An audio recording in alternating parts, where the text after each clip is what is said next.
You ready to go, brother? Yeah, I'm just going to pull up YouTube chat, but go ahead and start. You're all good, my man. We're pretty much started anyway. Yo, what's going on, guys? Welcome back to another episode of Down Unders. And brother, don't you stress. They missed out on that little spiel you had with the Dragons. Unless they might not have. Who knows? A little bit of bad luck could be coming your way. Oh, God, I hope I didn't jinx it. But what's going on, everybody? How are we doing today? Good. All right. Mr. Average Isaac, what's happening? Let's go in the chat. Guys, make sure it's a live show. Jump in, have a chat, have some fun. Today, we're going to run through a couple of different stuff. We're going to obviously grade every team's signings. We're going to go through our predictions for the player awards. So your daily M, stuff like that. Maybe your best, most improved. You'll see it a little bit later on. But, brother, after the weekend of trials, I think probably the league's biggest bombshell in a little while.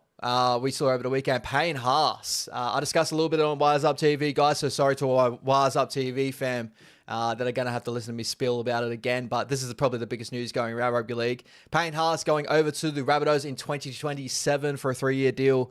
Brother, your thoughts on this move, and is this probably the biggest move in rugby league since, what do you reckon, like Cooper Cronk going to the Roosters? Like, could it compare to Fish to the Warriors? Where are you placing this move? Yeah, that depends if it's going to be locked and loaded. There's still going to be a little bit to discuss there.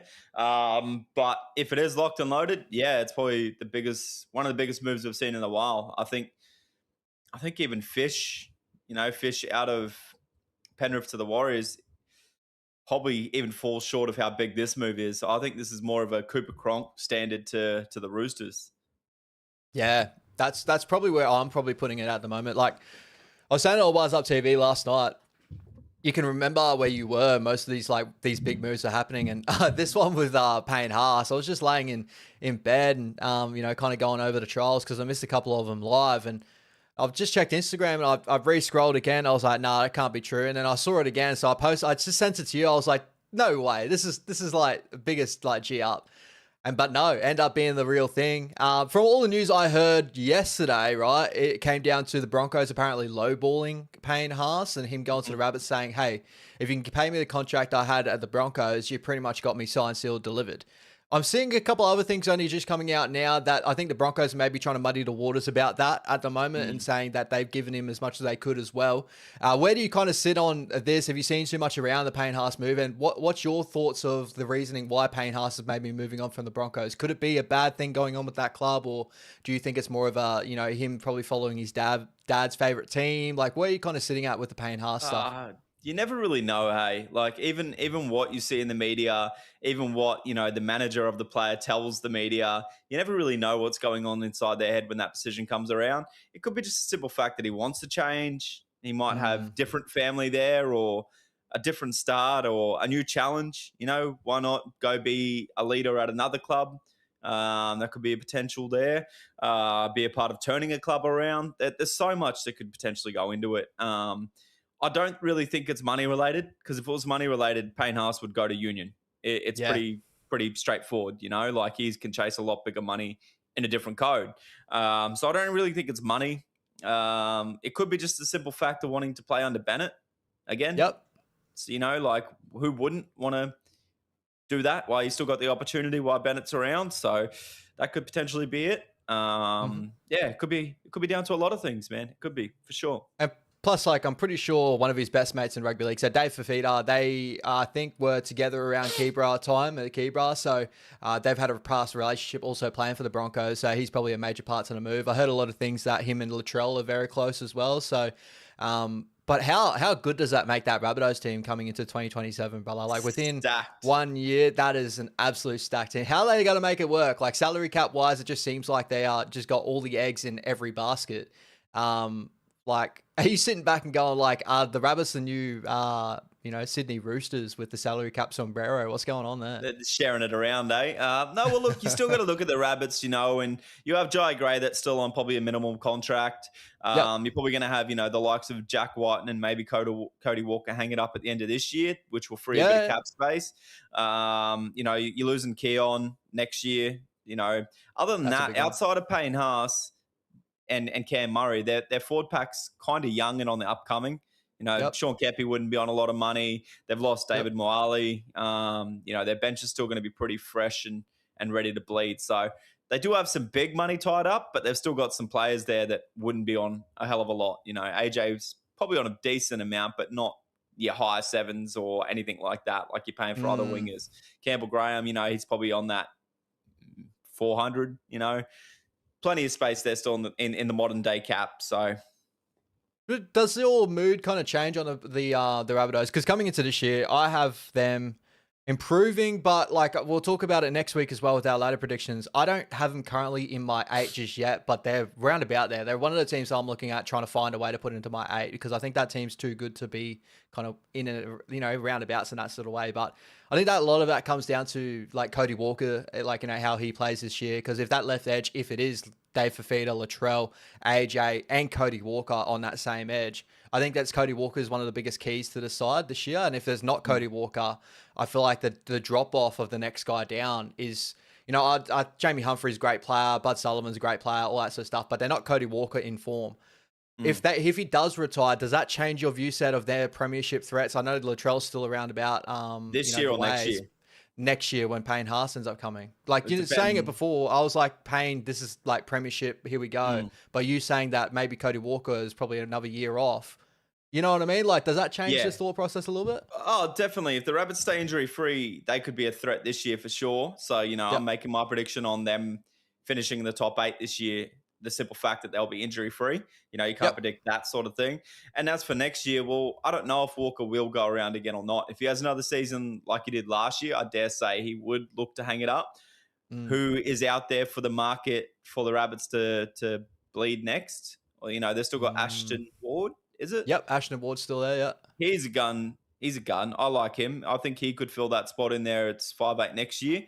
You know, and if Brendan Smith gets back to fine form out of hooker, I mean, you could play through the middle and kill it with the team that they would have. So your halves cool. would have a pretty easy job when you got Payne Haas and David Fafita getting you through the middle of the pack on the back of Cam Murray as well. So definitely high chance of them if they stay injury free this year and next year, depending even if they lose a few next year for a premiership in the next 2 years.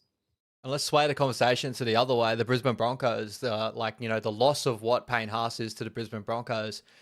How are they going to fill that void? Like, who you looking at with that pack at the moment to say they're the ones to stand up? I'm hearing a lot of Xavier Willisons of the world, Ben Quarters of the world, and all that. You know, Xavier is a little bit more tested than Ben is currently right now. But how are you feeling with the Broncos losing Payne Haas? Obviously, it's a major loss, but who's stepping up there, or do you see them having a little bit of a lull? Is this like a last dance sort of season for the Broncos, trying to go back to back?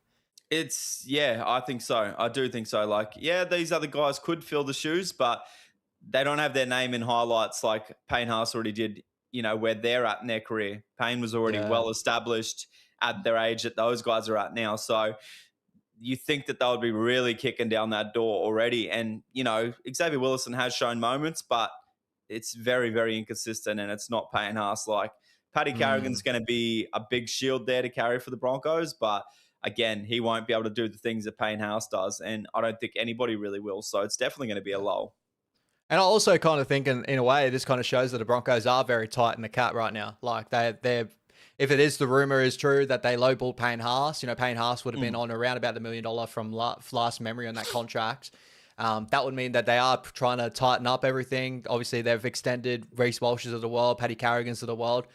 It probably doesn't give them enough room to hunt in the market to replace Payne Haas in the market. So I'm thinking that it has to be one of those boys to step up, or their junior grades. So like VJ Semu or something like that to come through the grades and step up and become that guy to feel that mental, just enough for them to not feel like it rocks them to be pushed off a premiership threat, right?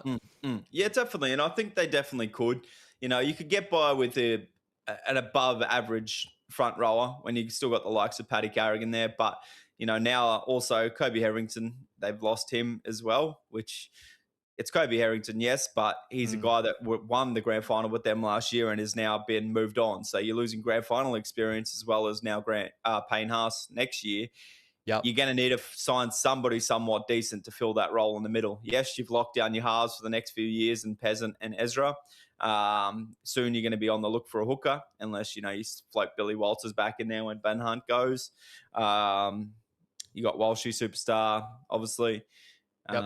Stags is probably on a little bit too much money, which is hurting them. But Yep. does deserve it, when he plays his footy. Yeah, I don't really know. I don't really know who's next up.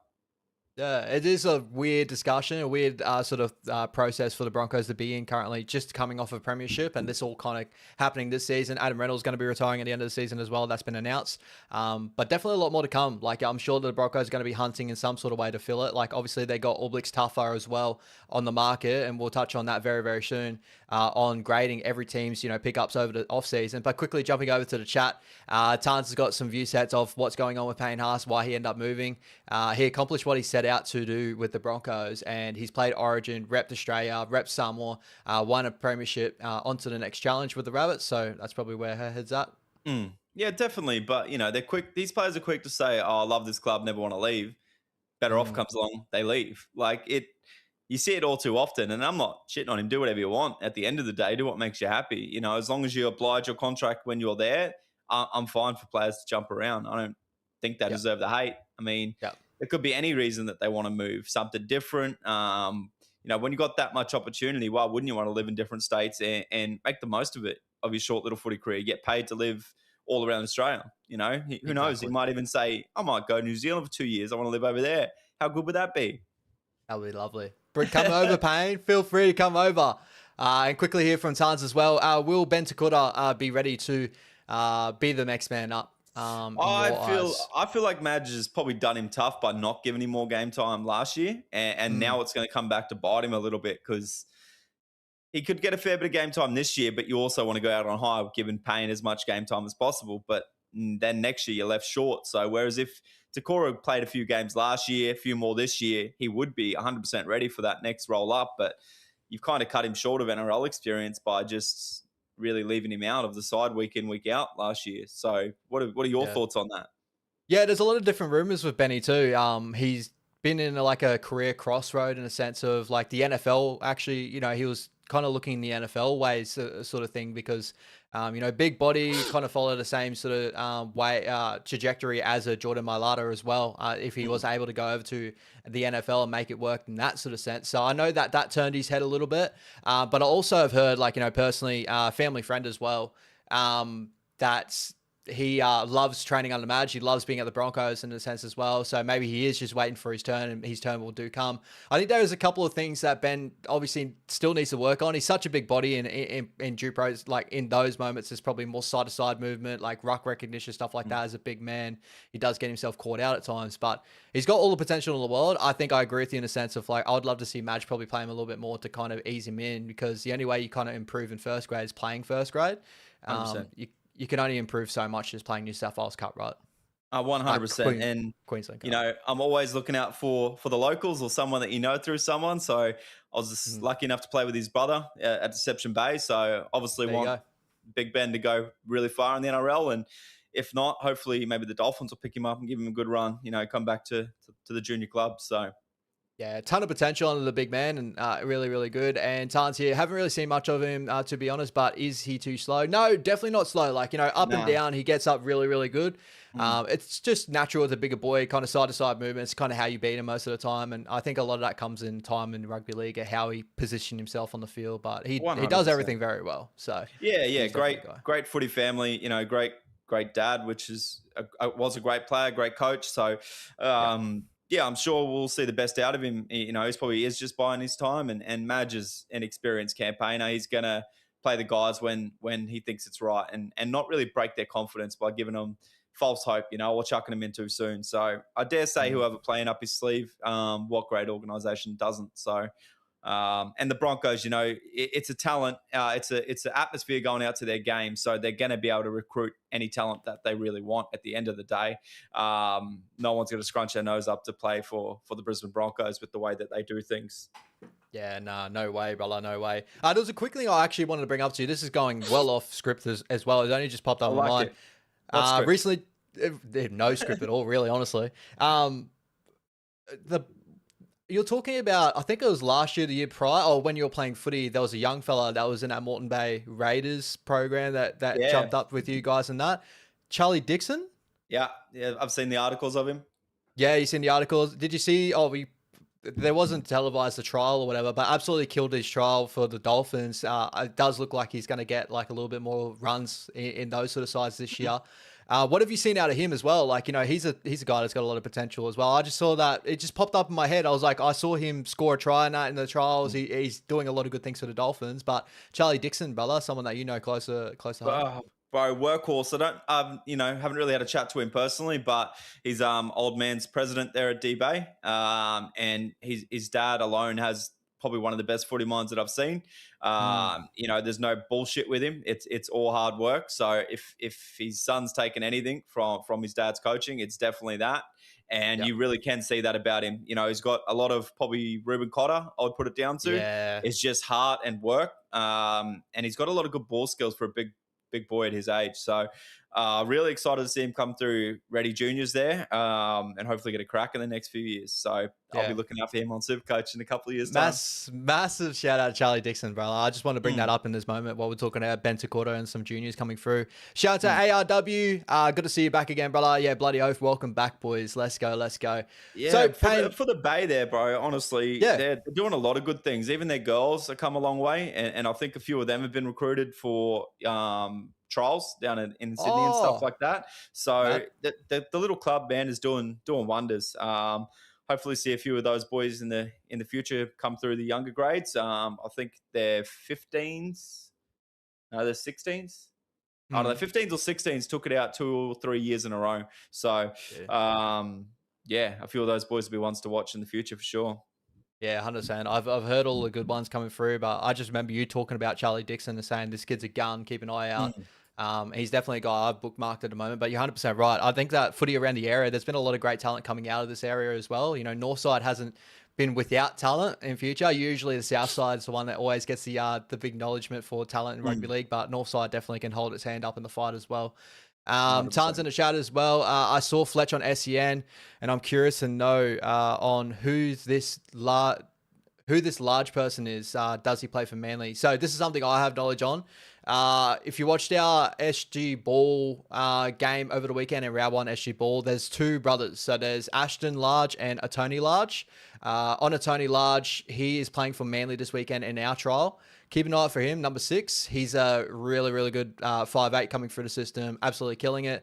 Ashton's his brother as well, and he's got a lot of big raps over him. So keep an eye on both those boys. Very, very good, promising juniors for Manly. They've got a lot tied up in those boys there. Have you heard about the large boys too much, brother? Nah, I haven't, brother.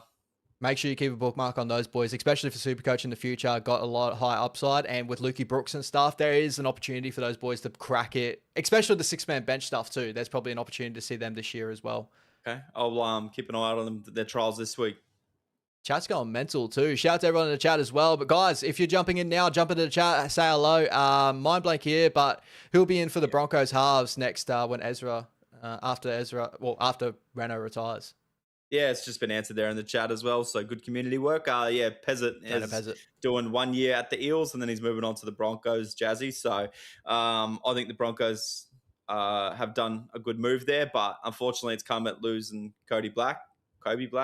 So that's a shame for him, but hopefully he gets good crack there down at Canberra. 100%, brother. Mason Barber got all the talent, boys.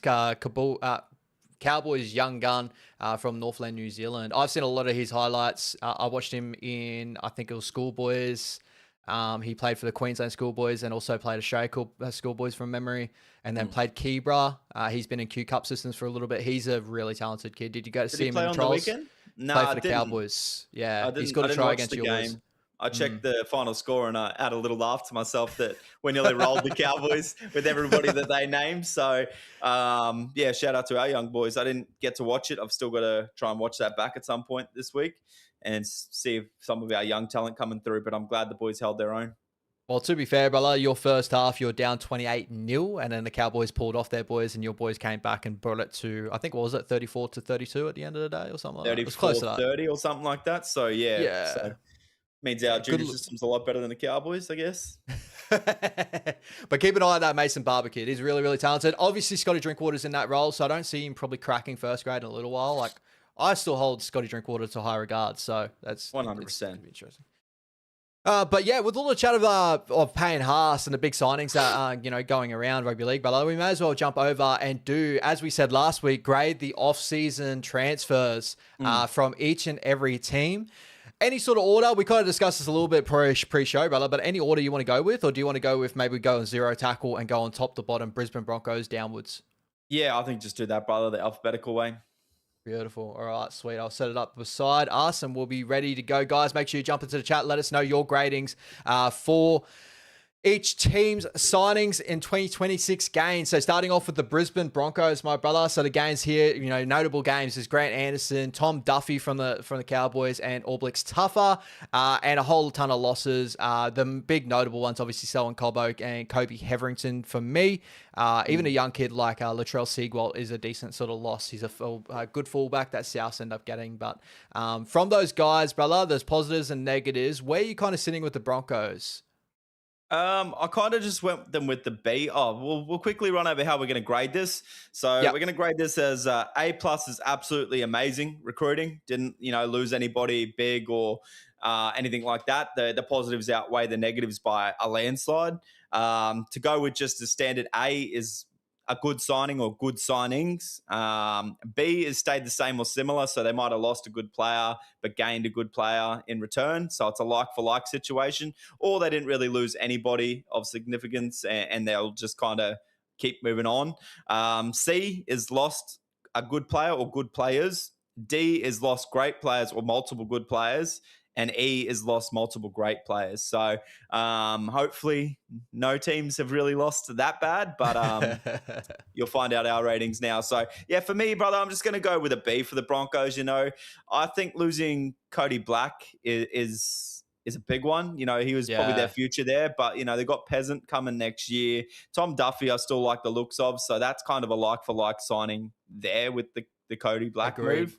Yep. I like the Grant Anderson signing, but losing Selwyn Cobbo is massive as well. I know he didn't have his best season last year, but that's kind of where I've got those guys at this stage. Yeah, I'm probably going to follow you in with the B. The signing of Grant Anderson always confused me in the sense of like the depth that they have in that position. Like, you even got like players like Jesse Arthur's not making the starting side unless this year things change, obviously. But coming into the grand final, you had Karapani and you had Dean Mariner. The centers, you had, Shibasaki and you've got Katoni Staggs. I think Shibasaki's pretty close to being off contract soon too. So maybe that's an opportunity for Grant Anderson to jump into one of those roles or even Jesse Arthur's. But I like All Blacks Tuffa. I think that's a really good signing for them as well to bring a little bit of grunt to that forward pack. He's been probably one of the big names talking points coming to the season. So I think that gives it to a B. Selwyn Cobbo definitely is the big loss here for me. Just with the talent that he probably possesses. But then again, there's moments where he doesn't show off that talent as well. So is it too big of a miss? Maybe not, but maybe it can bite him in the ass too later on.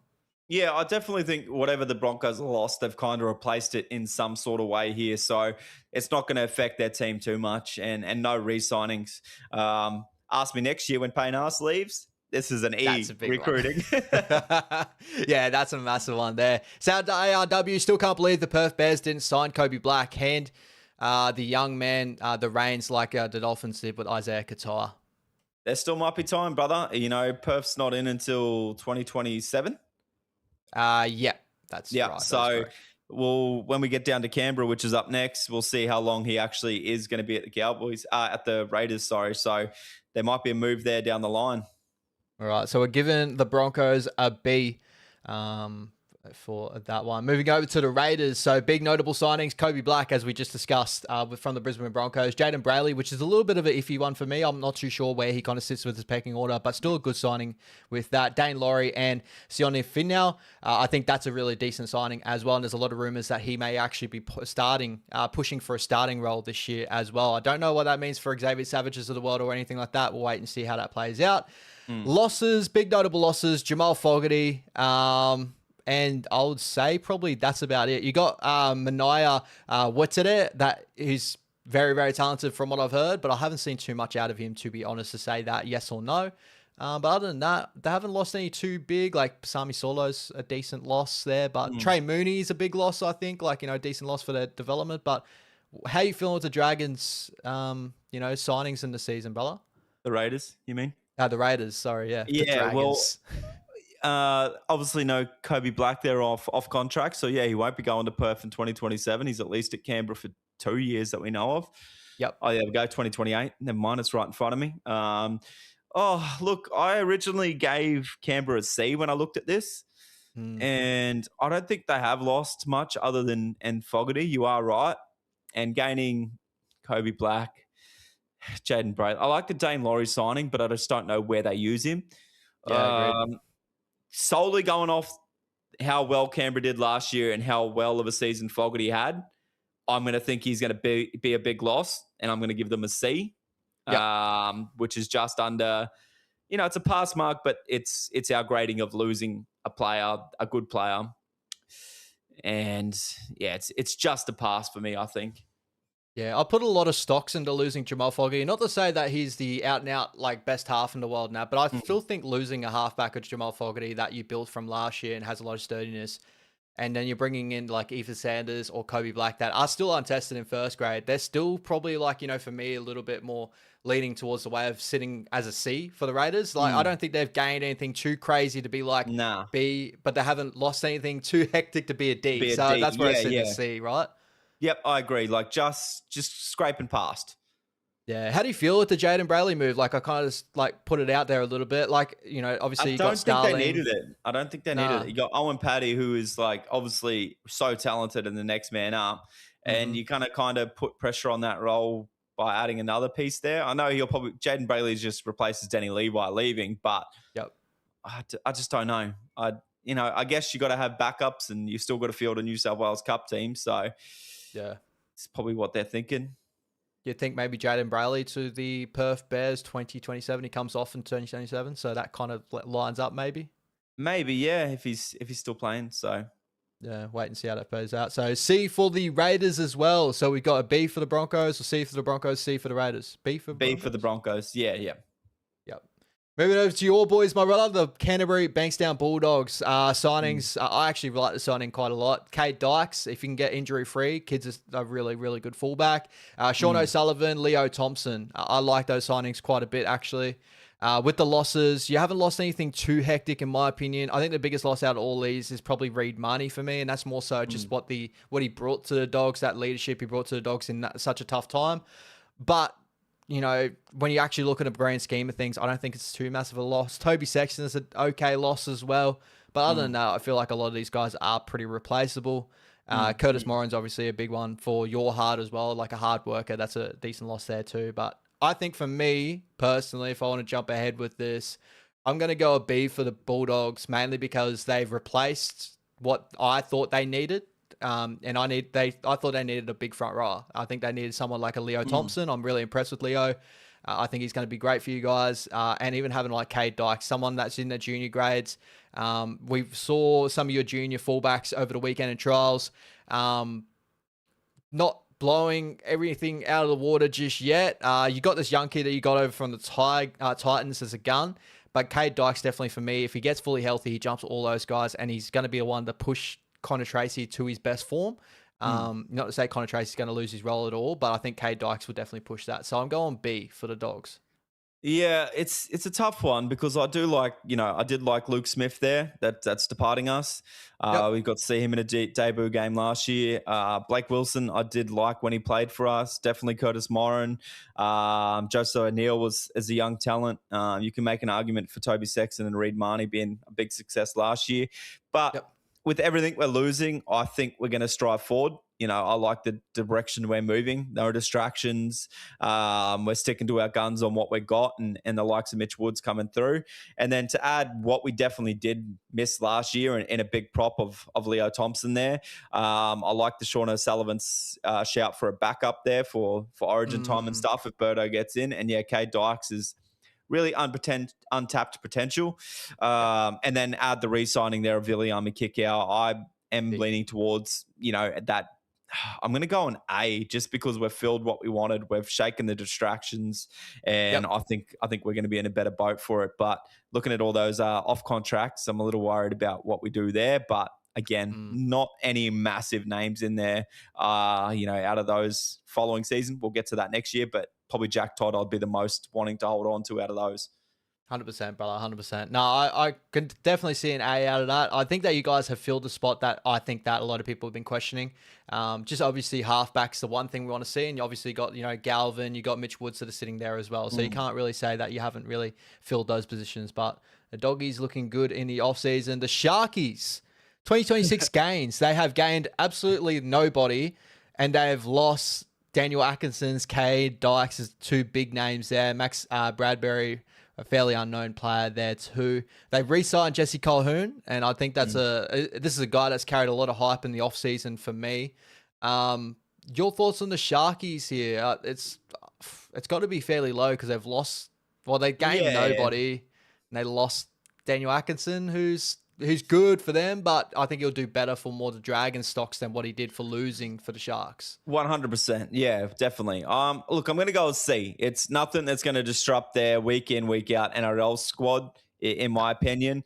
And they're going to probably keep cruising on. You could even make an argument that it's a B, that they haven't lost anybody, because sometimes not gaining anybody is just as good as, gaining somebody good. You get that year as the squad running together again. You're not going to have to make new connections. It's just stock standard, repeat what you did last year, but one better, because you guys have that time together. But for me, and the sake of the argument, it's pretty unchanged. I'm going to go, a B was unchanged, but I am going to go a C, just because they have lost Daniel Atkinson that was there and could play a really big role in the 6-man bench now. So yeah, it's a C for me. Yeah, 100%. Another little good comment here from ARW. Mulatalo out for most of the season, if not the whole season too. So they have guys in the stocks to replace him. Obviously, Sam Stonestreet can come in and fill that role. You can even push Talakai to a center and push.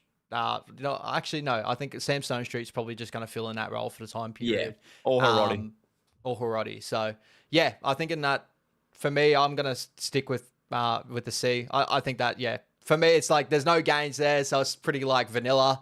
Daniel Atkinson is a tiny bit of a loss there for me, but as you said, I don't think it disrupts them too much to be anything crazy I agree, for the Sharkies. Moving over, just quickly jumping in here, Jose, thank you so much for coming through, my brother. Sup? And a shout out to the chat as well. Going on, brother. Absolutely incredible. Good to see you back again. The Dolphins, probably the biggest talking point in the offseason. A lot of hype around the Dolphins coming into the season, and there's probably good thoughts why. Their gains for 2026, Selwyn Cobbo, Morgan Knowles, Brad Schneider's a big name there, and Sebastian Stewart, who's done some good things in junior grades. They re-signed Kurt Donahue, Herbie Farnworth. Herbie Farnworth's a big re-signing there as well, and Corneli Lemuelu. How you feeling about the Dolphins this season with their signings, brother? Yeah, with their signings and their re-signings, brother, I can't go past an A for them. Losing guys that, like Mark Nichols, it was great for them, but it's due to retirement. It's not really a recruiting issue there. Same with Kenny Bromwich. Sean O'Sullivan was neither here nor there. So, but yeah, a couple of good signings there. I do like the Brad Snyder signing. He could be a good pairing there with Katoa if Nikorima goes down. But the re-signings in particular, Herbie, Kurt Donahue, and then signing Selwyn Cobbo to come over, I can't go past an A. Yeah, I'm sitting with you in A. Like, you could argue, a lot of people would argue All-Black's tougher or something like that, moving on, but I'd argue back on the other end, they picked up Selwyn Cobbo. They've picked up, they've re-signed Herbie Farnworth. That backline looks deadly as ever. Morgan Knowles put his name up in lights during the offseason in the international game. Now a lot of people know how good Morgan Knowles is, so especially from this side of the world. So I think that there's a reason why there's a lot of hype on the Dolphins. I think they build really well in the last couple of seasons, and this one just adds to that list. I think, bringing Selwyn Cobbo over and putting him on an edge just makes the Dolphins a better side in general. 100%. Supercoach sneaky for Morgan? Morgan Knowles, yeah, definitely keep an eye out for him. I probably wouldn't start with him, but if people do want to start and jump on early. But definitely keep an eye out him and his role, because obviously you got Max Plaffs of the world and that. A lot of these guys are coming in with injuries as well, so maybe Morgan steals a starting role to start the season, and then there's going to be a bit of chopping and changing, so keep an eye on that as well. Yep. Moving over to the Gold Coast Titans, my brother. So 2026 gains, big notable ones here. Max Fiengai from the Dolphins. Lockie Ilias is a good one there for the Titans, depending on their 7 role and how they're going to go about their 7 jersey this year. Curtis Morin from the Dogs, who I think is going to be a decent little signing for them. Oliver Pascoe from the Jets. and Luke Summerton from the Penrith Panthers as notable signings. Their losses, though, you're thinking Kieran Foran's retired, Dave Fafita's gone, Regan Campbell-Gillard didn't really do too much for him, but he's gone. Javen Andrews had a lot of hype over him, he's gone. AKP's gone. Carter Gordon, Brian Kelly gone. Just say Paulu. Gone. Does Jaden Campbell re-signing and Beau Fermor re-signing kind of outweigh the ship there, or do you think D? I'm kind of slaying on D right now. Yeah, I was saying on D, and then you're right. The re-signing of that, especially the big one there of Jaden Campbell to 2031, that's pretty big. I'll probably boost them up to just losing. So I'm just going to go C. I can't give them, like, Fafita's huge, but with all the drama that he had around him last year, it might be what is best for the club. Unfortunately, you don't like losing a good player, but sometimes the drama that they bring with them can be bad. I can see the argument for a D for sure. I'm slightly just going to bump them up just because of that Jaden Campbell re-signing. I do love the Lockie Elias signing. I think he's a good halfback. And I love Curtis Morin. He's just all effort, and I think the Titans need somebody like that. So I'm torn. Let's go C-. Yeah, 100%. I'll go C- with you. Good little chat here in the chat as well. Cooper Byer has a clause apparently where he could go sign for the PNG. They don't have Cooper Byer as a re-sign here, but I'm pretty sure they've re-signed Cooper Byer. And they've re-signed Tino. Tino actually pledged to his clause, so not re-signed, but like held into his contract, which is good for them as well. But yeah, still losing like Kieran Forens and all out of the world. I still think, and AKP, a guy that's untapped potential, still kind of waiting to see how that plays out for the Warriors this season too. But a couple of good guys there. Lockie Ilias. I'm interested to see how they use Lockie Ilias for me. Like, I'd like to see them probably start putting him at 7 and Jaden Campbell at 6, but more than likely they're probably going to go JC at 7 and AJ at 6. They're going to try that again from what I've heard. But also just a quick shout out to no Dave Fafita, so Josh Patson is the one name to be the guy that take over that edge back roller spot at the moment. Keep an eye out for Supercoach. Guy is a freak. He killed it in Ipswich Jets last year. Him and Oliver Pascoe were two of the best players in Q Cup last year. So keep an eye on both those boys. Interesting. All right. Moving over to the Manly Seagulls. So gaining Zach Docker-Clay, notable name, Jamal Fogarty, Kobe Hetherington, Blake Wilson. But losing Josh Adelaide to retirement, Jordan Chankam Tong, Michael Cheekham to retirement. The big one here, DC going to the Roosters, losing Lockie Croker to retirement, Matt Lodge to the Cowboys, Jazz Tavanga leaves him, Tommy Talau, which I think is a pretty big one for me. I thought that he performed really well for Manly, but he moves on as well.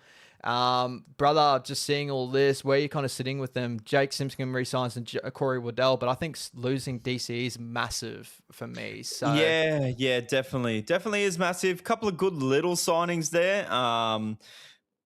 but probably not weighing up as much as what they're losing, and the volume that they're losing as opposed to gaining. It's got to be a D. It has to be. I feel like that too. I feel like they've got more middle forwards they should be bringing in. Always felt like Manly's middle forward room has been pretty lacking, and losing other players as well. Sipley's gone. Chris Patolo's gone. Like, there's a lot of guys that are within that reserve grade can step up and fill those roles that are gone too. They've got a lot of good juniors coming through, but probably, ripping the Band-Aid off maybe too quickly. I don't know. So I'm going D at the moment. Just losing DC is a big one to start with. Yeah. And then kind of going off the back of that, it's really hard to, regain that. Yeah, and unless you're going to get Fogarty that have even better of a season than he had, but that's a what if, so it's a D for me. Yeah, 100%, brother, 100%. Moving on to the Melbourne Storm. Do we want to take into account the losses, unfortunately, of Ryan Papenhuyzen? We do take that into account, but yeah, 100%. Yep. Both of those guys gone for the season, so trying to fill those roles is definitely a big thing for the Melbourne Storm at the moment. And at the moment, how they've been doing, Jack Hetherington from Newcastle, David Moali, I think is a good little sighting. Trent Talau and Manaya Watsede, a guy that's holding a lot of potential. A lot of people will say, again, I haven't seen too much out of Manaya, but there's a lot of potential there apparently. Losing Grant Anderson, Bronson Garlick, Ryan Papenhuyzen, Jonah Pezzett, and obviously Eli Qatar at the moment for the season, depending on how that all plays out.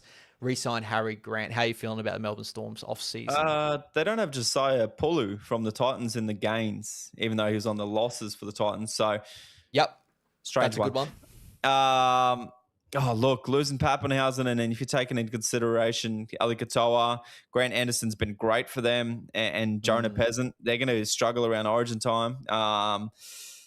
He's still got Wishard there to back up, but he's going to cover hooker because now Bronson Garlick's gone.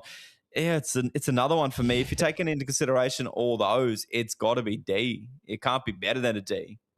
Yeah, I'm right there with you. Like, I feel like there's still, well, obviously we know with the Zach Lomax stuff, the Melbourne Storm are pushing to kind of fill these roles and do whatever they can in the market at the moment, but the market is fairly dry. Unless you do what Souths did with the Payne Haas's of the world that are, that were under contracts. But yeah, I'm right there with you, bro. I'm following you in with a D. Losing Ellie and not having, I think they're starting edge. It's still up in the air who's going to start. I've heard a lot of people say, yeah, you got Jack Hetherington as well. A lot of people saying Jack Hetherington playing on an edge. And I'm like, yeah, I know. That's what I mean. It's like, it's not Ellie, and there's not a lot of Ellie Katoas out there, but there's no one that's holding up that edge for me at the moment. Yeah, Peasant going. So I'm going to go a D. I'm going to follow you into D there. Yeah. I'm not saying un-Melbourne-like, because Melbourne always find these gems in the rough. Yeah. Or they just, they create them. So let's see. Hopefully they get some good juniors come through. 100%. Only a couple more teams to get through, guys, but thank you so much for sitting through. Thank you so much for all the chat going absolutely bonkers in there. The New Zealand Warriors, brother. Morgan Gannon coming over from Super League. Good little talent. Alofiana Khan-Pereira coming over from Gold Coast. Jai Lanane, I'm very, very high on. I'm excited to see how he goes. He won't be ready till round 4, carrying a little bit of an injury at the moment as well. Hazen Mellors coming over from the Rabbitohs. Mainly our losses are more so New South Wales Cup players. Big notable ones would be Bunty Afar, Tom Arled, that had a little bit of NRL time. Toby Crosby's a big one for our junior grades. Kalani Goings. But a lot of these guys are guys that really, they were there or not. Adding Dylan Walker in part of it, but that was more of a last season loss for us. Re-signed Eddie Idemia Toyava. How you feeling about the Warriors? For me personally, I'm probably going to go a C in the sense of I think that we gained a lot of players that got a lot of high upside and potential, but still probably not fully proven yet. And we lost people that, again, I'm not losing too much sleep over, to be completely honest. I love those guys to death, but I think that we're not really losing too much there either. No, but losing nonetheless still, in my opinion. I know you were pretty big on Toby Crosby. There's a couple other talented names that I can see there that were pretty good in that New South Wales Cup team. Freddie Lussick, I really liked what Freddie had to offer when he was playing for you guys. And if you do have to consider Dylan Walker in this move as well, which I guess you have to, it's on the list there. It's a C. It's not staying the same for me. I think there's going to be a dip, not so much in your NRL squad, but just in your depth, I guess. But nothing you guys haven't already tried to refill, re-signing Eddie there and a couple other guys. So it's a loss, but not a big loss. So it's just a C for me. Yeah, and I'll add into us fighting over with Penrith Panthers. You got Kalis Fatialofa that we signed back from Penrith. He was supposed to go to Penrith and we signed him back. But yeah, to be honest, it's pretty by the by. I think we're going to be good in New South Wales Cup again this year. 100%. So it's not going to be a big loss there. So yeah, I'm going to go C there. Just the loss. Just a loss. Newcastle, this is a big talking point coming to the season. Obviously, Dylan Brown, the over $1 million man. Peter Holler from the Dolphins. Asu Kapolas, I think, is a really decent signing. Trey Mooney coming over from the Raiders. Pasami Saulo from the Canberra Raiders. And Sandon Smith, I think, is a really good signing there too. Losses, off this list, Jack Cogger, I guess. Yep. Adam Elliott, Jack Hetherington, Kai Pearce-Paul. Leo Thompson's probably the biggest loss out of all these guys here, and re-signing Thomas Kantz. But I would probably look at a B to an A. Signing Dylan Brown's a big hit. I'm gonna go with a B. I did have an A down, and I'm gonna stick with an A because more so they signed what they needed. Right, we spoke about this today at work. They signed 2 guys that should be their set and forget halves all year. That they do not need to upset with the moving around merry-go-round that they've dealt with the last 3-4 years. So thank God for that. They've signed what they needed. Moved out Kai Pearce-Paul, moved out Adam Elliott. like you said, the only one they're really going to miss there in that loss is Leo Thompson. And Will Price probably didn't get a fair crack there. I liked what he had to offer. But other than that, they're signing within their needs on what they actually needed, So Yeah. I got to give them an A for that. Yeah, I'm sitting only on B mainly because just looking at the overall squad, like I think they could get more middle forwards there because I think their middle forward depth is not the greatest at the moment. But they've signed Dylan Brown. That's big enough there. That's a big fish. So, either way you kind of slice it, and B to an A is, definitely a good way to look at Newcastle Knights off season. So shout out to Newcastle. Very curious how to play out this year. The North Queensland Cowboys signing Matt Lodge, signing Sonny Luke, Reed Marnie, James Walsh there from the Dolphins, losing players like Tom Duffy, Carl Lawton, Jordan McLean gone, Reece Robson. Reece Robson's obviously the big one there. Probably C to a B for me. Like it's like they're gaining Reed Marnie, but they've lost a big one there, Reece Robson. Matt Lodge doesn't really do it too much for me, so it's pretty stock standard, so probably a C. Yeah, look, you could argue that it's a B because it's like for likes, but I think Reece Robson is a bit of an uptick on Reed, and I don't like the Tom Duffy losing for them. I feel like the kid had a bit to offer, and they kind of shunned him out before he got to go, really. So I am leaning towards a C because it is a bit of a loss for them. Yeah, I think that Reed can definitely work for them too. So this is not guys 100%. letting you know, like, I think Reed will do really well there. It's just more of the fact of like, as a namesakes, you're losing Reece Robson's a big loss. Like he's a New South Wales hooker, rep player. It's a big loss there. So yeah, I'm following you in there. Parramatta, my brother, Jack DeBellin there from the Dragons, Brian Kelly and Jonah Pezzett, they gained. So some decent gains there. Losses, a big one there, Dylan Brown, Woodamoo Greg. Other than that, Joe Fingawi and Sean Lane gone. Dean Hawkins gone to London Broncos as well. They re-signed Josh Adokar and Isaiah Ongi. How you feeling about the Parramatta Eels? Well, you're forgetting somebody on their losses, my brother. Bryce Cartwright. No. Brendan Hands. Brother, he's not on the list. Oh, I'm trying to think right now. Who we got? Zach Lomax, brother. Oh, Zachy Lomax. Yeah, I can't believe he's on the list. Yeah, Jesus, bro. All the big talk. I guess I'm just over the chat of Zach Lomax in the offseason. Yeah, maybe. But yeah, look, you take into consideration Dylan Brown and Zach Lomax are your losses, and you've signed Jack DeBellin. I like the Jordan Pezzett signing, but other than that, the other two signings that they've filled to replace Dylan Brown and Brian Kelly, to replace Dylan Brown and Zach Lomax, as well as, Joe Offra-Hingawi, I didn't mind, isn't good enough. So the re-signing of Adokar, not too bad. The re-signing of Iongi is massive. I like that one. I got to go with a C. It's not terrible, but it's not good. It's not an uptick. Like, as you said, Zach Lomax, I can't believe I totally forgot Zach Lomax. We even spoke about it at work today and kind of said, no, I'm spacing out. But Dylan Brown and Zach Lomax, losing both those players, both representative players to the highest class international players, filling those roles with Brian Kelly, who we all know has had up and downs in his career, got a potential but never fulfilled it, and Jonah Pezzett, who is carrying a lot of hype at the moment and that, but still like unproven in the sense of like, can he direct a team around or help out Mitchell Moses to the highest of regard? Exactly. So yeah, I'm right there with you, bro. Probably C.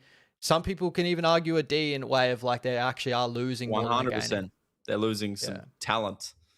They are. Shout out to the Penrith Panthers here. 2026 games. Tom Arlett, Jack Cogger, Kalani Going, Freddie Lussick, and Toby Crosby's not on the list, but Toby Crosby has gone. Losing players of elk of like David Fale, Asu Kapoa, Sonny Luke. They haven't really lost anyone for me of big note. Dane Laurie's probably a decent one there, but then again, was he really finding a role there consistently for the Penrith Panthers? Probably not. How are you feeling about the Penrith Panthers here? Paul Alamonte re-signs. I'm probably going to go a C. Like, I don't see anything going too crazy up and too crazy down. Yeah, I agree 100%. If you're going off just the gains and the losses here, it is stock standard of C. That's the grading you give them because nothing's changed. But because this is the Penrith Panthers, nothing changing is so great for them. So for this team and this team only, I'm giving them an A without even changing anything, because they've been hit so hard by recruiting and losing players the last 4 or 5 years, to the point where if they can just set and forget their team from last year and roll it into getting the same team this year, they're the only team that I'm going to give them an A for recruiting when it comes to that, because it is huge for them to have that connection, and those guys just learn the system more. So they're the only team that I'll do that for. So for me, they're getting an A on the simple fact that nothing has really changed. I love that discussion, because you're 100% right. Like, the Penrith Panthers have been pipped apart year in, year out. And they just gain a lot of depth this year to fill a lot of different positions. And I'm sure that, as you said, those boys have reconnected after last year. They did an amazing job last year, even with what they had to deal with. And I'm sure they're going to be back again this year. And we'll discuss that very, very shortly. The Rabbitohs, brother, 2026 games. This is a big one here. Adam Elliott, Dave Fafita, Bronson Garlick, Jonah Glover, and a couple other boys there. And then losing Jerome Burns to retirement, Lewis Dodds of the world, Hazen Mellors, Shaq Mitchell, David Moali. To be honest, pretty stock standard here. Jai Gray, 2029. I think the big probably moving point is Dave Fafita. How much are you leaning towards that? I'm probably looking at a B, because it's like the sense of the potential is really high. Dave Fafita is massive. Like, it changed everything. But there's a chance of getting to Dave Fafita that has had injury troubles, which is already kind of a little bit of a rumor as well. So I'm going B to A, but I'm thinking around that mark. Yeah, I'm going to go on A. Adam Elliott, I don't know what more he's got to offer these days, but still a big name when you talk about signings, a big-ish name. Dave Fafita. I like the Bronson Garlick signing. I really do. Yep. Him and Brendan Smith back together, battling it out for that hooker role. I think that'll be really beneficial for them. And then losing no one really. Edward Cossey's another not all right signing, could be good. Graham Tuffer, another one. And Jai Gray re-signing. So it's all positives for me in their recruiting this season. So it's an A for me. So next year they're going to get a fucking triple A plus. Triple A plus, brother, all day, every day. And guys, if you missed our Payne Haas chat, make sure you can rewind, or if you watch it a little bit later on YouTube, as it allows you to do, rewatch the whole stream. Give us a like, subscribe if you enjoy it so far. But moving over to the St. George Illawarra Dragons, big gains here in Daniel Atkinson. And then other than that, Dave Farley's good signing there. Josh Kerr's a good signing. They haven't got Setu 2 here, but Setu 2 is coming over to the Dragons.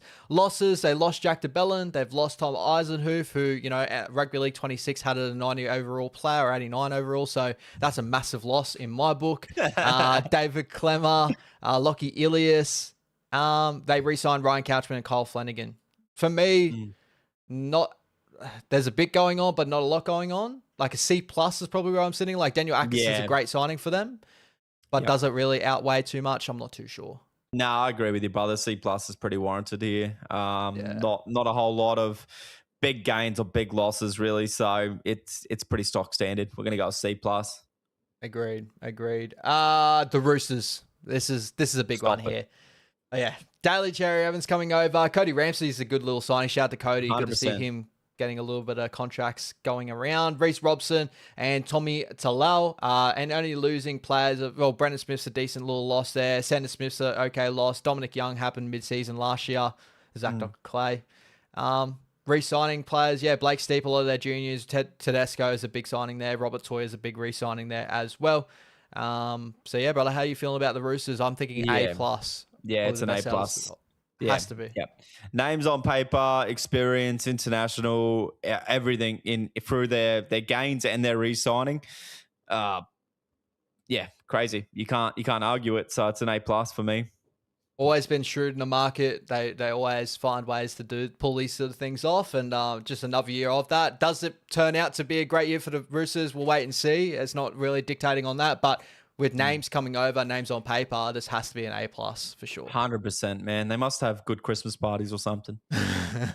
Shout out to the billionaires they got over there, right? All right, my bro. The old sombrero. And the West Tigers to finish this off, my brother. So bringing over 2026, they got Maverick Geyer, Jock Madden, and I think a good signing in for my own opinion here, Kai Pearce-Paul. Hopefully they can unlock Kai Pearce-Paul's game that he brought over from Super League. And losing guys like Talon De Silva mid-season last year, Lockie Galvin mid-season last year. So decent losses there, to be honest. Bringing in Kai Pearce-Paul's a good one. I'm going to go C+ because I think they filled Kai Pearce-Paul, and that's a big sign they need to fill. Losing Lockie Galvin's the one that's kind of throwing me a little bit here to go maybe C, C-. Yeah, no, I like your C+ shout, brother. You know, they already moved on from the Talon Silva and Galvin, you know, losses. They're going to hurt them in the future, but, you know, sometimes I guess if they're toxic there, you just move them on. Sort of similar to like David Fafita leaving the Titans. You know, as good as they are, if they're not working for you, what's the point? So C+ is pretty warranted here, in my opinion. Yeah, we'll go to C+ there. I think Kai Pearce-Paul is going to be a good signing in the sense of I think Benji will get good play out of him. I think his best part of his game is his offload and probably, you know, more flamboyant football. Benji's well known for getting that out of your players. So I'm very excited to see how that plays out. But there you go, guys. A little bit of gradings there. That's probably our looking for every team's transfer list coming into this year. Let us know down below your thoughts overall as well. But moving over to a little bit of a predictions of the Daily M Awards. So what do you want to call us? The Down Under Awards? Is that actually that's really good, brother. Let's go with that. The down under honors. Let's go the honors. The honors, yeah. We need to roll up in suits and stuff. Actually, it's the down under shout outs, you know, like we're Aussies, right? So it's just the shout outs. Or the top C words, eh? No. Let's go. Let's not get demonetized right now, yeah? When it just become monetized. Yeah, I can tell, brother. Everyone's noticing you everywhere we go, and I'm getting ads now on the videos. What is this shit? Settle down, brother. Hey, your boy's got to get paid somehow for his time that he puts in here. But no, shout out to everyone there. Well deserved. How do we want to start with these awards, brother? Do you want to start with the big one, Daily M, to start with, or how are you feeling? What do you reckon? Let's go with our team. Let's go with what we think for our team of the year, and then let's go through what we think of coach and try scorer, point scorer, blah blah blah, and then Daily M last, and grand final winning team last. And Jose, brother, I see you in the chat. We will touch on the Indigenous and All Stars game at the end of our predictions, right before we finish the show. Yeah, 100%, brother. So starting off with fullback of the year, brother. And to be honest, I'm not 100% confident with my list here. I was looking at it again and again. I've changed a lot of players here and there. But I'm just going to lock and load with what I've got here and give you sort of my reasons why. So fullback for me, I've stick to my guns, brother, and see how we go. Fullback for me, Keanu Kinney. I don't have the Titans having a boom year this year, but I have Keanu Kinney having a boom year this year. I think that a guy that's come off the international year that he's had, I'm thinking he can bring that into this season. He's had a year off, obviously, so I'm excited to see Keanu Kinney this year, and maybe fullback of the year's in the horizon. I still think there's other guys like Dylan Edwards and all that will be fighting it out for, James Tedesco. But I'm just going with a shout there, Keanu Kinney. I love it, brother. I love it. I really do. Fullback of the year can go any which way, you know. You could see the likes of the Hammer have a killer year at the Dolphins. You could see Jai Gray absolutely tear it up at the Rabbits. You know, he was leading the Daily M before he got ripped from that position. So he could be in for a big year. For me, though, it's Dylan Edwards. You know, longer off season, didn't have any rep footy at the back end of that season as well. So plenty of time to rest up, recover from what was a big 4 years. And I think we'll see him back better, fitter than ever. So, and really trying to push back for his Kangaroos jersey. So I'm going to go with Dylan Edwards as my fullback of the year. Love it, brother. I love it. We're both pretty high on the Penrith Panthers, and we will get on that very shortly. Wingers for me, I've gone with Alex Johnston, right? And this is coming down to if that left edge fires for the Rabbitohs, and we'll discuss a couple of different other talking points later on. I think Alex Johnston's in to crack that big, crack the big record, right? And I think they'll add a storyline this year. And maybe if he gets into one of the top try scorers of this season, there could be a chance for him to get that reward just because of breaking records. And I've got Brian Toto following that up because I feel like Brian Toto, he's always in a discussion. I think they're in for a big year this year again. I think they can't really argue with that. Oh, yeah, look, I can't argue with the Brian Toto shout at all, but the Alex Johnston one, I'm going to argue. It's a big one. It is a big one, I know. I think that it won't be the same without Latrell at fullback for him. There's too many guys to hit inside now, which is Latrell, probably Tallis Duncan or Fafita on that edge. Cody Walker show and go, Jai Gray show and go. It's going to be a bit more disrupted for him, and unfortunately, he's got an injury in him, Alex Johnston. So I'm going to go two different ways. And I'm going to go with Jacob Carraz, and I'm Oh, I going to love go it. with Jermaine Osako.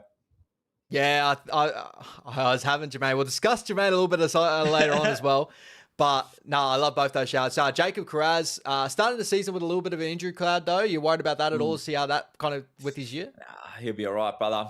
He'll be all right. Just precautionary.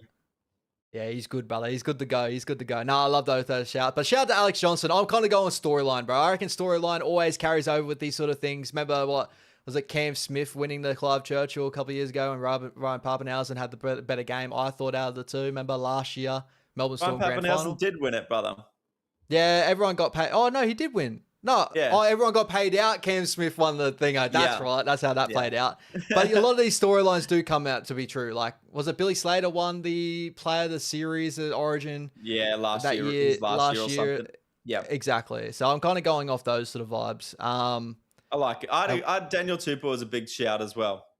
No Mark Nwangani Tawase? Nah, I think it'll be left edge traffic for the Roosters. No, I love it. Centers. Who you got centers, brother? Oof.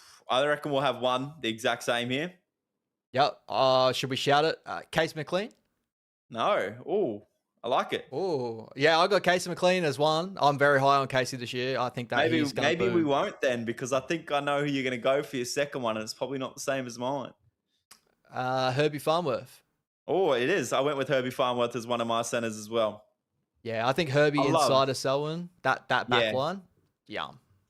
Yeah, yep. Or whether he is on Selwyn's side or if he's on Osako's side. The rumor is he's on Selwyn's side, but depending on how the Dolphins do their lineup, they could put Trey Fuller at fullback and Hamiso at a center as well. That can switch Herbie's side. So that's really dependent on that. I reckon you just give the keys to Herbie to float wherever the fuck he wants, because he's that good. I think either way he's going to be in discussion. But who's the other guy? Who you got? I want to touch on Case McLean first though, because that's a really great shout. You're pretty high on him having a massive season. Yeah, I love what I saw out of him in the Kiwis. I think he's growing into his body. I think he, like last year, just over the year, he developed so well. I think defensively he got a lot better towards the end of the season. He took that into the internationals. I think he's going to take a lot of promise out of that. And I think he just takes another jump this year. I think we saw a little bit of a battle with him, I'm pretty sure, with Critter last year. He took that really well. And I think that he's just going to continue to take these steps. Yep, I agree. I do think that he's going to be a force to be reckoned with in the years to come. He already is. So, my other one, brother. Oh, sorry, go on. I don't know how many times I can say it, but I'm very high on the Panthers this year again. Yeah, so am I, brother. I can tell from your team list already. Yeah. My other one, brother, is KL Iro. I think he stays injury-free, man. He's massive for that Sharks left edge. And I think, Ronaldo not being there will hinder that a little bit, but Sam Stonestreet, man, is a killer finisher as well. So I think Iro will have an absolutely massive year for the Cronulla Sharks, and I think they'll finish pretty high as well. Great shout there. And also keep an eye out for Supercoaches too. We'll discuss it a little bit more in Supercoach coming up, guys, in the next coming weeks and stuff. But the point system has changed. Have you seen that, Brody? I did see that. It doesn't affect me too much on my thinking because, a lot of them aren't massive drops in what they would have scored this year, so it's not too bad. But it does mean that centers do get a little bit of an uptick in those sort of areas as well because they are becoming more of the try assist beneficiaries. Not to say this gets in discussion of positional awards at all, but I think that KL Iro is a really good shout there for Supercoach. He had a very good year last year. A lot of people went unnoticed. A lot came to tries, but I think with try assist coming his way as well, he can boom just as quick as Herbie. 100%, brother. I do see that. So Tarns has Sherry and Farnworth in the centers, which I love. I can't argue a Doggies man being in there. Were you thinking that I had Critter? I was going to go back to that. Did you think I had Critter? No, I thought you had Herbie. You thought I had Herbie. Beautiful. Yep. Then you got Tahi's got Casey McLean, Herbie, Iro, and Holmes. Yeah, Holmes could be in for another big year for sure. Holmes in a massive year. Shout Holmes for Supercoach as well. Robert Toya. What did you guys have for your fullbacks and wings? Make sure everybody posts up. Let us know. We want to have this discussion. Guys. Yeah, 100%. 5'8". I struggled with 5'8", right? Me too. Don't think the Knights are going to have a good enough year to consider Dylan Brown. I think he'll have a good year, but I don't think he'll take that out. I don't think Birdo will have a good enough year. I had to kind of just go back to Old Faithful of Cam Munster. So did I. I think that like Melbourne's He's year, always you know. competitive, brother. Yeah, exactly. You know, they've got a lot going on. He's always willing to just grab the ball and run and just be the guy to make a difference. So I can't go past him.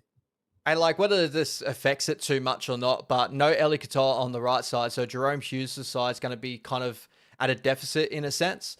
I think that Cam Munster side will probably be more of the beneficiary to that sort of move there. Unfortunately for Eli Katoa and all that sort of stuff, but I think Cam Munster is going to get a lot of lion's share of the ball, probably better attacking side. So maybe that. Blaze Talungi is a great shout there from Tarns. It's probably just the development of Blaze. Yeah. Continue to see him go up. Penrith, if they go well this year. Who else was I thinking of? I was thinking of Ethan Sanders, whether he can continue to make a shout there for the Raiders. It depends on his year. Ethan Strange. Ethan Strange, sorry. Yeah, Ethan Strange, sorry. Peasant. Yeah, I'll discuss this a little bit later. I'm so with Pezzett and Moses as a pairing. Like I think we discussed this all last year with that, but two halfbacks, yeah. DC? Do you think that, or is that two halfbacks as well at the Roosters? Similar? DC plays a little bit closer to a 6 for me than what Pezzett plays a 6, if that makes sense. Yep, I agree. But I see it. I don't. I still, Trindle? yeah. Trindle, yeah. Again, very similar players. Cody Walker, if he stays injury free. He was one that I definitely was looking at. Yeah. I think I had him before I just cancelled him out and went, I'm just going to go Old Faithful. Yep, I see it. Yeah, Old Reliable. Shout out there. Can't post feeding my face off. Oh, shout out to Jazzy. He's eating up right now. Oh, no, you just sent 5 words. You could have sent 5 names. You're a beast. Oh, sorry, 6 words. 6. And we're only at 5'8", so that's 6 names. Come on, Jazzy. Stop it, mate. Stop it. Halfback of the year. Nathan Cleary, brother. Yeah, for me too. Again, high on the Panthers. If they're going to go well, if Nathan Cleary goes well, halfback of the year, Nathan Cleary. Isaiah Katoa's close to the shout there. Yeah, definitely. I think the top 4 halfbacks this year for me will be in the running for the award will be Hines, Cleary, Sam Walker, and Isaiah Katoa. And I think Nathan Cleary takes it out. Do you think Moses, depending on injuries? Nah. I don't see the Eels turning it around that much. Dearden? No. Well, Tommy Dearden's a good shout, but the Cowboys won't, again, finish too high for me. I don't have them finishing too high. You kind of got to give benefit to the teams that finish in the top 8, and that's somewhat how I've picked my list on who will actually cap that award. Yeah, I'm right there with you. Nathan Cleary is my number 7. Prop room, who's our props that we've got?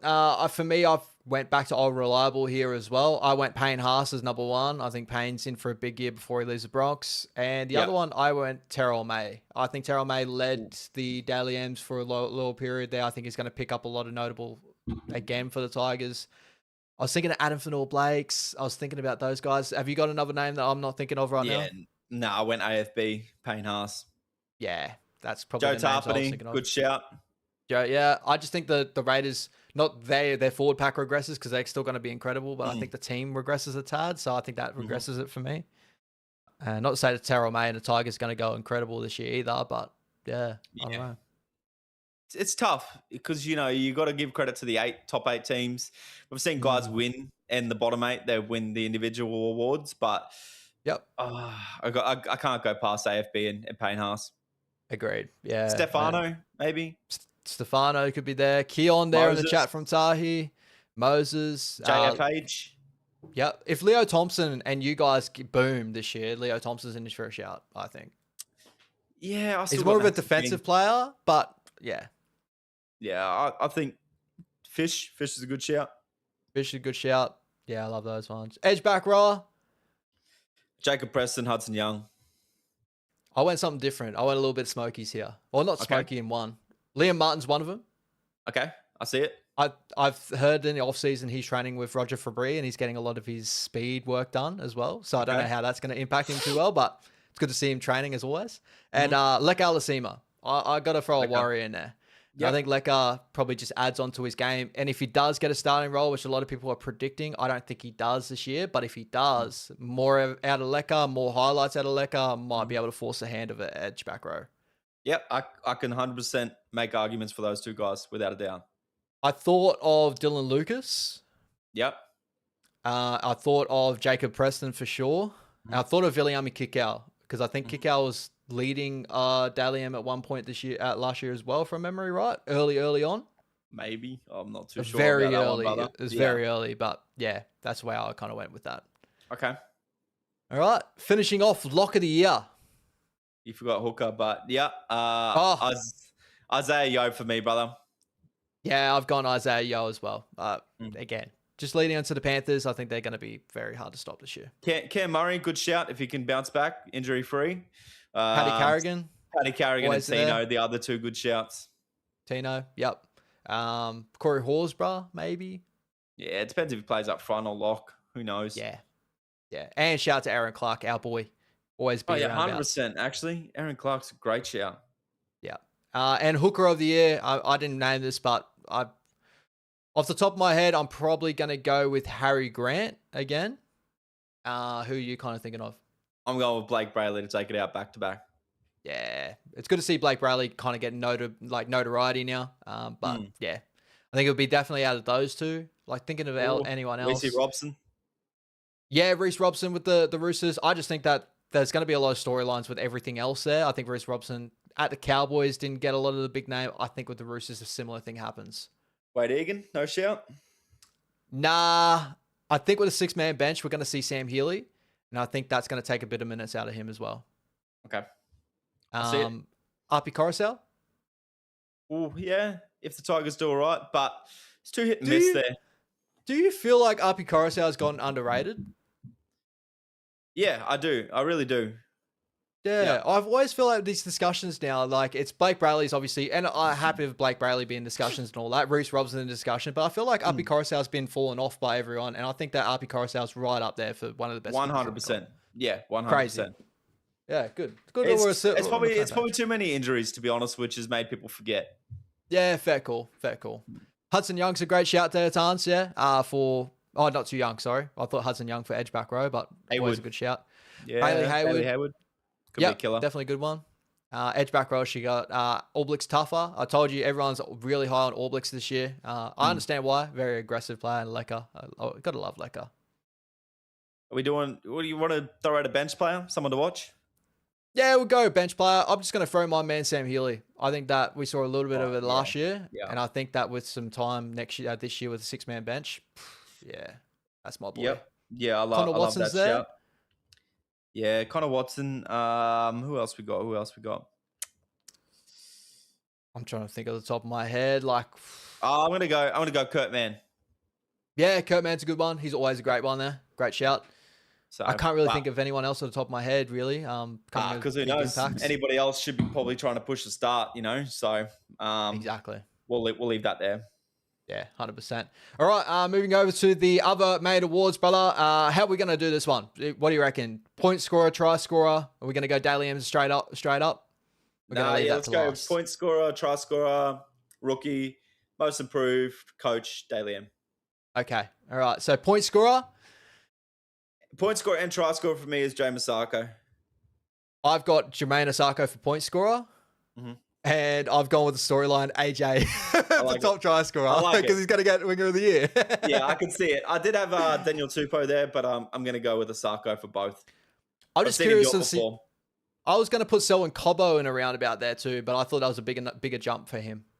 Yeah, I think Cobbo's going to have week in, week out consistency issues still, in my opinion. So the hammer, he got pretty close not too close, but it's pretty close last year.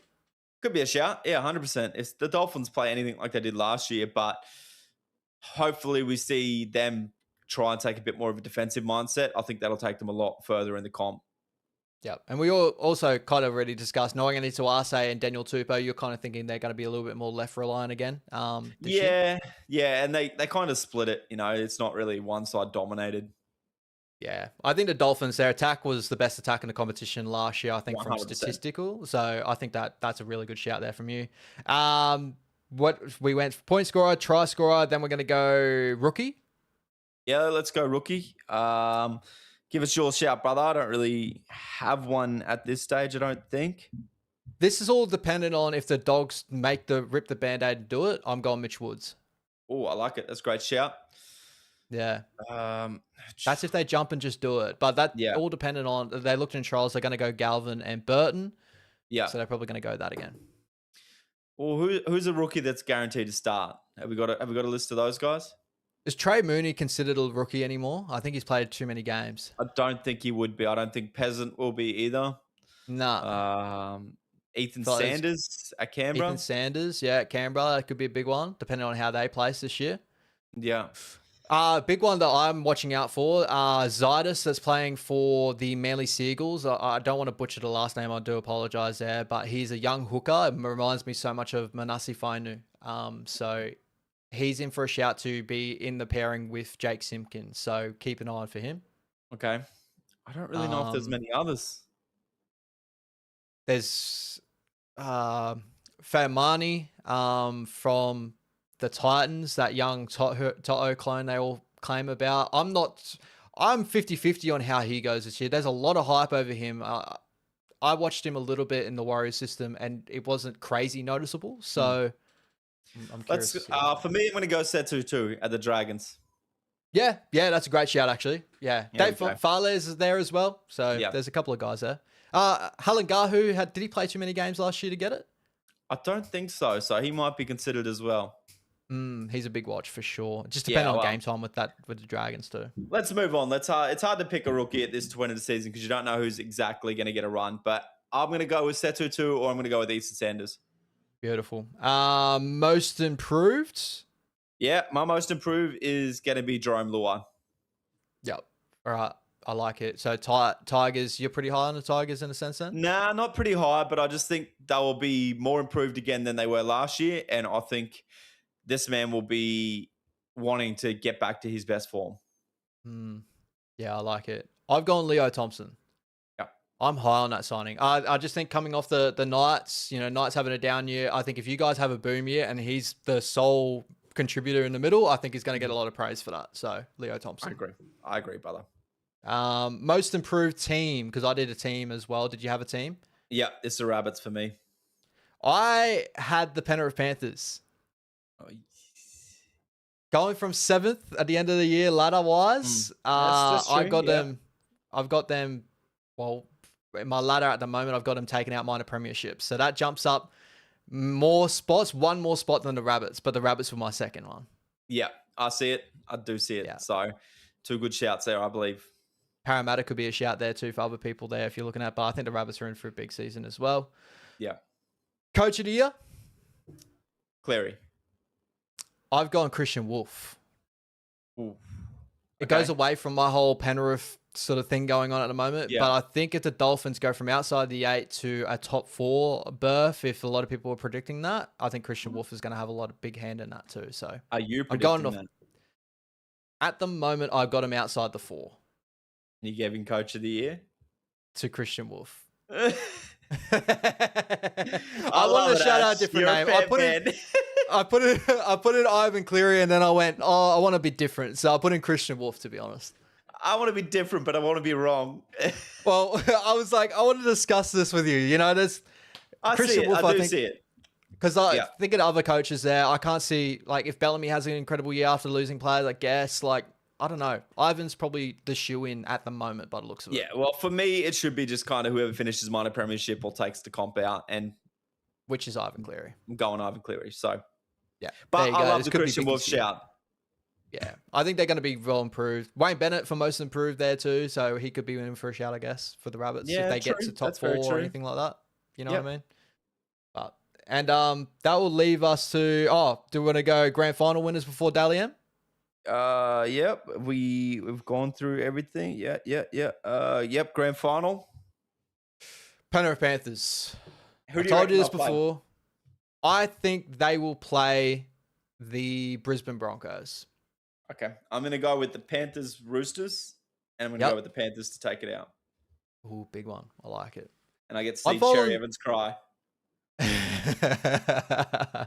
So I'm following the storylines. I'm a big guy on storylines, right? So the Broncos knocked them off the perch last year, knocked them off their four in a streak to go to 5. Obviously, they beat the Broncos the year prior. The year prior to that. So there's a bit back and forth between those two sides. And it's the last dance for the Broncos. Last dance for Payne, Haas, moving on, Adam Reynolds. And I think the Panthers will get them up there and knock them off their perch. Okay. I like it. I see it. That's my storyline for this year. Obviously, you got the Roosters that are losing a lot of players as well, so you can play with that storyline if you will. But storyline's just you can't buy a premiership. But you know what I mean? Losing Angus Crichton and all that, I guess you can play with that storyline with the Roosters. But true, very true. And Daily M of the Year? Nathan Cleary. Yeah, I'm right there with you. Nathan Cleary. Actually, Hamiso. Yeah? Yeah, because Christian Wolf is the coach of the year. But Hamiso not fullback of the year. Oh, hell no. Top try scorer. No. I mean, that's not too crazy, though, to think Hamiso could get fullback of the year. So... Yeah, well, maybe he plays centre. Maybe he plays centre. Maybe he bounces wing. Maybe anywhere. So you never know. But it's got to be Nathan get for his me. Roses. Yeah, I agree. Yeah, I think this is a year for him. We've been saying this probably every year. I think who's our prediction of Daily M last year? Nathan Cleary. Oh, Nathan Cleary and Tom Trbojevic. I think we both had. That's right. And I think probably year prior we probably would have thought Nathan Cleary as well. I don't think we had a prediction the year before. I think I only come on board. Yeah. But if we did, it probably would be Nathan Cleary. Yeah, more than likely. I mean, it's kind of shoe-in money, right? Yeah, exactly. And it just hasn't happened just yet, but it will happen. It will happen if Ivan stops giving him rest games to lose points. Yeah, I agree. I'm going to quickly switch over because we're going to discuss a little bit of the All-Stars. We won't go through all the trials, guys. We don't want to just jump in and go through everything. It's going to take too much time. Yeah, and to be honest, it's not really worthwhile. You can't get too much of a read out of the trials. Just sit back, observe with your own eyes in the trials, and come to us and be like, "Hey, did you guys notice this guy on the weekend?" And then we'll shout them out if we did. So maybe if you do watch a bit of footy this weekend, bring 5 names that you were really excited to watch on the weekend that really stood out to you. And they could be guys that are coming through, guys that are in the NRL already. That's your little mish for us is, bring us 5 names next week and say, this guy killed it in the trials. 100%, brother. I'm just going to try and fix this up so we can see at least what names. An exciting matchup there. I know. There we go. I think that's going to be the best I can line that up, guys. I do apologize for that because we're only just playing this off the bat right now. So obviously the All-Star game, guys, it is happening on Sunday afternoon in Australian Eastern Standard Time is 2:45. New Zealand time, that would be 5:45. If you're in daylight savings, which I hate so much because it's doing my head in, it would be 3:45. I'm pretty sure, an hour ahead, right? Something like that. Yeah. Shout out to Hamilton getting this game here too. I love that. Very, very good. But the teams here, obviously Keanu Kearney versus Trey Fuller. I love that matchup. I think that's going to be a really good matchup. Yeah, I'm going to go 1 point to the Kiwis. Wingers, you got Jojo Fifita and Dallin Watene-Zelezniak versus Josh Adokar and Alofiana Khan-Pereira. Shout out the Warriors. Ooh, I'm going to go Adokar over Fifita. Yep. So that's 1 point all. And then I'm going to go Dallin over AKP just. So that's 2 points to 1. Very, very close. That one. Very, very close for a lot of people. Centers, we got Casey McLean and Horodi versus Jack Whiten and Jesse Ramian. I'm going to go Casey over Whiten and I'm going to go Ramian over Horodi. So that's 3-2. Right there with you, baby. In the 6 and 7, we got Chance and Tamode versus Braden Trindle and Nico Hines. It's the Indigenous here for me, 2 points. So I don't know what I just said before. What did I say? 3-2. So that's 5. Chance is not a 6. Nah. So what's that? 4 points to Indigenous and 3 to Kiwis. I'm thinking 4 points Gryffindor, baby. That's what I'm thinking. Moving on, front row forward, we got Trey Mooney and Leo Thompson versus Josh Kerr and Shaq Mitchell. I'm going Moldies here. I think Josh Kerr's the only one that can probably hold up the fight for me out of those guys. Yeah, I love Shaq, but let's go Kerry over Mooney. So another point there. What's that? 5-3. And then let's go Leo over Shaq. So that's 5-4. Number 9 battle, we got Zach Docker Clay and Connor Watson. Connor Watson for me. Connor Watson, baby. So that's 6-4. Britton Nikita and Jacob Laban on the edges versus Talis Duncan and Josh Patson. This is a great edge back rower medal. Let's go both to the Kiwis. So that's 6-6. Talis Duncan does hold his fist up in these fights, though, I think. Yeah, but we're looking at who he's against, which is Nakora. Yeah. And Fish playing in that 13 jersey versus Hohepa Puru. That's a 10-6 round right there. So that's what did I say? That's 7 points to the Kiwis, 6 to the Indigenous at this stage. Yep, love it. Benches here. Do we just grade the bench versus bench? Yeah, let's go bench versus bench. Trent Talau, Royce Hunt, Preston Indigenous Ricky. to all-stars, brother. Yeah. Fogarty, Campbell, Lars, and Steep. That's a deadly bench. Steep, Campbell, and Jamal. Oh, that's a great bench. That's a good matchup. Let's go 7-7.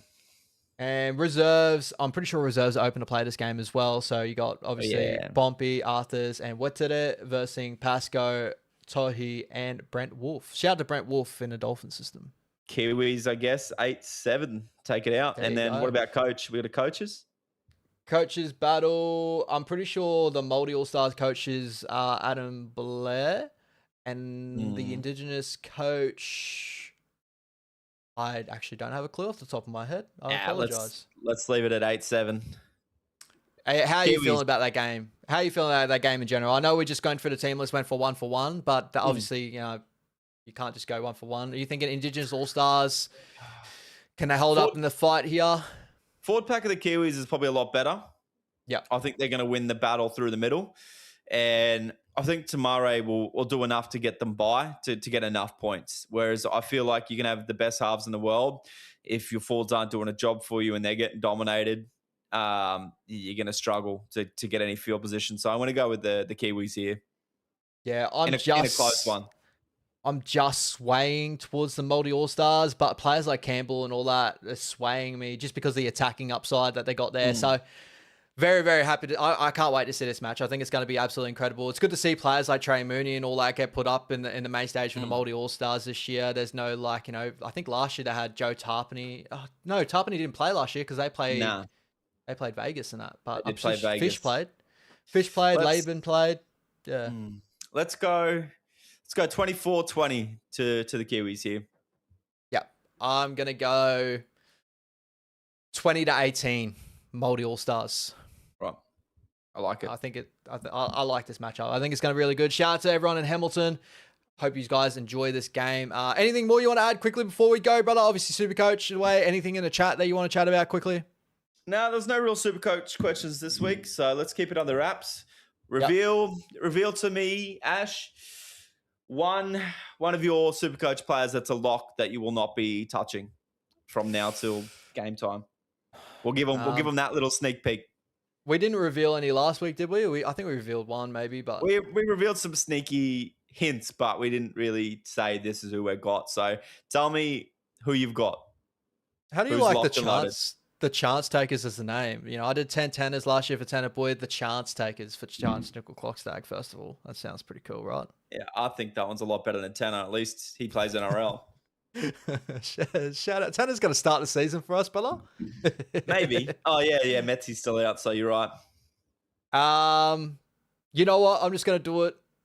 I've been conflicted on this one, and I've just jumped on it, and I'm just going to pick and stick on it. I've got Harry Grant. He's gone with him. Yeah, I've just gone with Harry Grant. I've just jumped in head first. Harry Grant's as cheap as probably has been for the last how many years? 606. He was cheap last year, but not that cheap. I've went with him.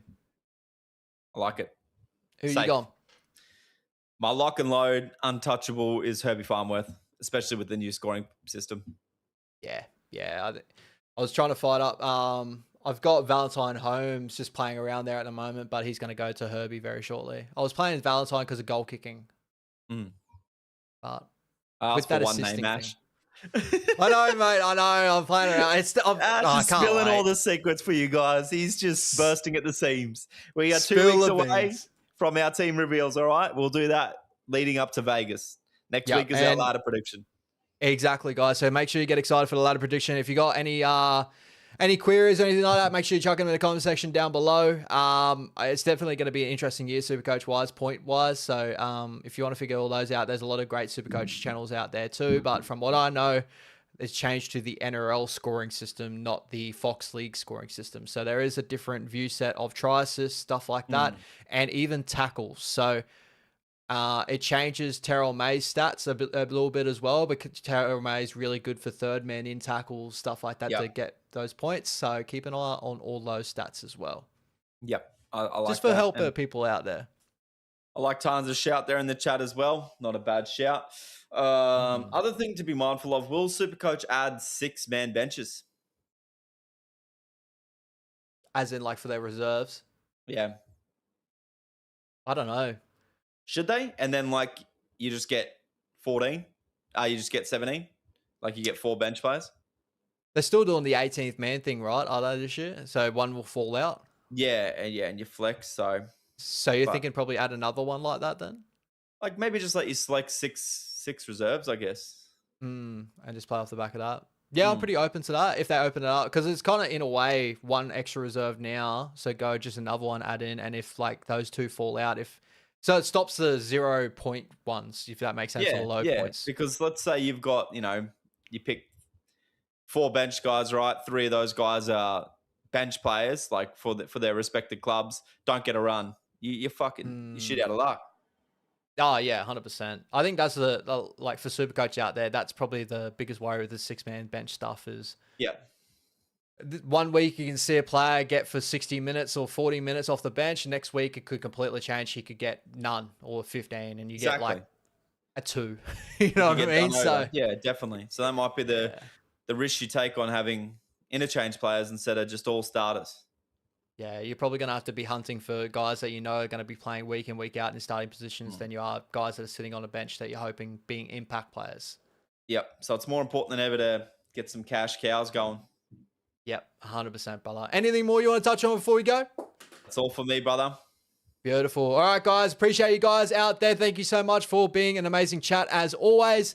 Make sure you tune in next week. We've got our ladder predictions coming and all that, but make sure you comment down below if there's anything more you want to touch on. There's a lot more coming on down unders, guys, week in, week out, so make sure you tune in. Like and subscribe if you enjoyed the content, and up the Mighty Warriors this weekend in the trials, baby. Let's go. Let's go. Enjoy the footy, boys. See you later. Take it easy. Lads.